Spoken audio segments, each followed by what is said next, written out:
Svo hér önnur bók og þetta er bókin sem að endar það sem Perlur og Steinar byrjaði. Eiginlega bara nákvæmlega á þeim punkti því að ég man eftir Perlum og Steinum þar eiginlega byrjar hún á því að kynnast Jökli Jakobsson og hún Jóhanna Kristjánsdóttir en þarna hún endar eiginlega og þetta eru bernskannar og unglingsár þangað til hún kynnist Jökli og lífið tekur þessa vendingu alveg kornung. Já, og þetta er líka saga fjölskyldarinnar og það sem er áberandi finnst mér í þessari bók, það er hvað eru sterkar konur í fjölskyldarinnar, það er að segja, þær eru hörkutól.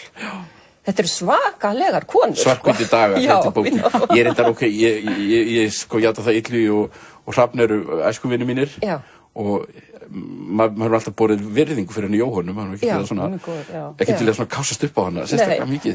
Nei, en bæði mammenar og ömmur eru mjög sterkar konur og þarna er líka fólk í ættin sem hreinlega talast ekki við. Og það er alveg ótrúleg átök þar sem hún lýsir mjög skemmtilega og líka dramatískt og hún lýsir svona frá sjónarhóli barnsins gerir hún það og eitt sem Jóhanna kann sem að oft er að þegar maður les ævisögur og það verður svona tala annað fólk og svo til dæmis eins og þegar hún segir frá stúlkunni í Kvennó sem var ólétt 15 ára og var náttúrulega útskúfuð og kallur dræsað og flestir hefði endað þar, bara hún hrökklaðist úr skóla.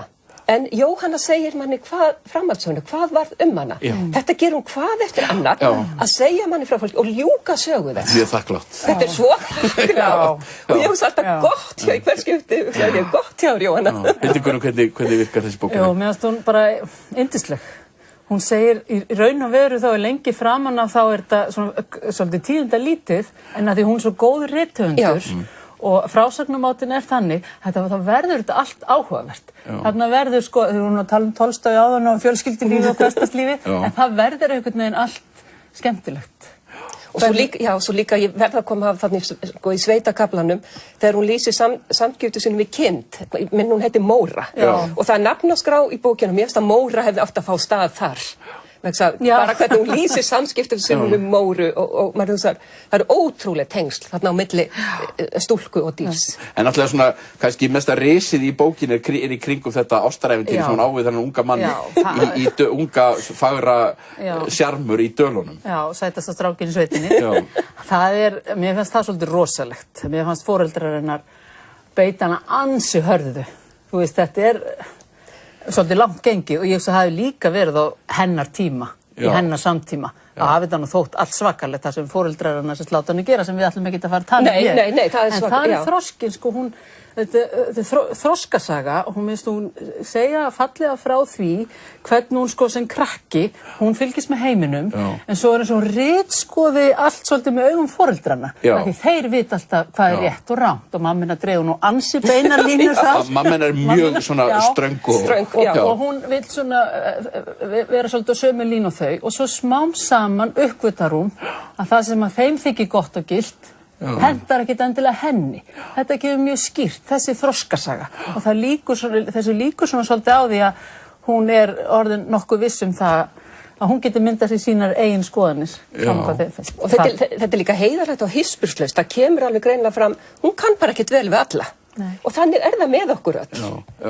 Þannig að það er ég hafði smá efasemdir, ég hugsaði, er þetta ekki of þröngt svið til að skrifa en vegna þess að hún hefur svo gríðarlegan áhuga á fólki, þá tekur hún það með sér, hún byrjar hægt bókin, svo er maður komið þarna og maður kynnist alveg ótrúlega fjölda manns og fær svo góða mynd af hverjum einum. Svo hún er svo ríka réttlætiskennd, alveg frá upphafi og og náttúrulega fljúgandi gáfuð og potturinn og pannan í svona öllu sem er að gerast samt með efasemdir.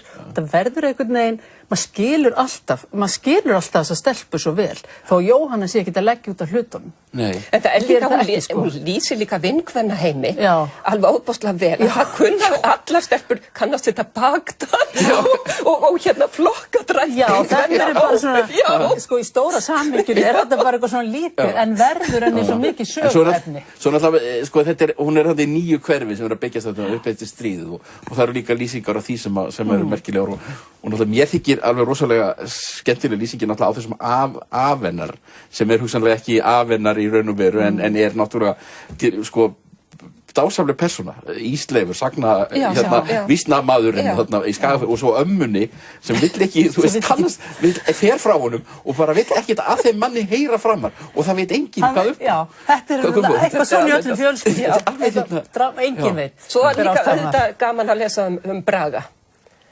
sem er alltaf pínulítið að lemja hana hann Braga litla já, Braga litla alltaf ég mikil sprellingus og náttúrulega svona svolítið aðal í fjölskyldinu já, akkurat, lítur á sitt aldrei þannig svo er náttúrulega þessi flokkspólitíska hugsun alveg hreint í fljúandi siglingu, kemur svolítið við sögu þarna þessi hugsun sem tengist flokkunum skiptir miklu máli. Já, það er svona eftir stríði þegar menn eru búin að skipta heiminum um sín. Þetta er bara bók sem er verulega gaman að lesa. Já.